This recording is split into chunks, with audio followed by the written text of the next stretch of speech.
With your latest Miami Heat Ask Ira mailbag, this is Ira Winderman from Sentinel.com. First question today comes from Anthony in Lauderdale by the Sea, who asks if Pat Riley might be sitting at home watching these NBA Finals and wondering if the only way to beat Golden State is to match them three-pointer for three-pointer, or else winning a title would appear to be out of range right now.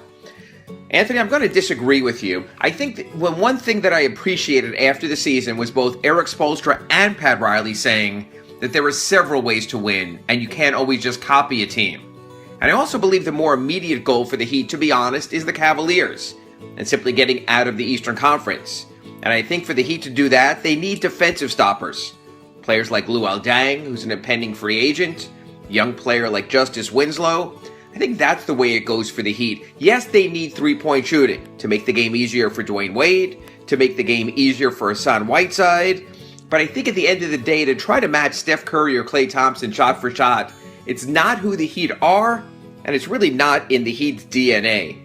Our second question comes from Michael in North Miami Beach, who said he had a nightmare and saw the Cavaliers maybe one day with LeBron James going, "Get me Hassan Whiteside in the offseason."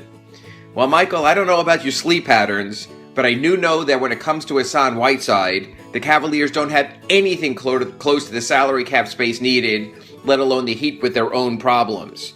I think while Cleveland might want to think about someone with defensive deterrence, they've already moved away from Timothy Mozgov. They're playing smaller now, with Tristan Thompson in the middle looking for his offensive rebounds. And I just can't imagine the Cavaliers ever calling the Heat this summer, asking for Pat Riley and saying we'd like to do a sign-on trade. I think that would be a relatively short conversation. And our last question of the day comes from Dan in Baltimore, who wants to know whether Justice Winslow could find somewhat of a template in Andre Iguodala. I think that's an interesting comparison. I don't think that Justice is nearly as athletic as Andre. I think he's more skilled. But clearly what Andre has done with his skill set, especially defensively, and being a real supporting and complementary player, I could see some of that in Justice Winslow's game, and I think that is a reasonable player. I think that's what you do. You look at players and you say, who can I emulate? Whose game might be close to mine? I think Justice could be more than a 3-and-D player, but I think Andre Iguodala is more than that right now.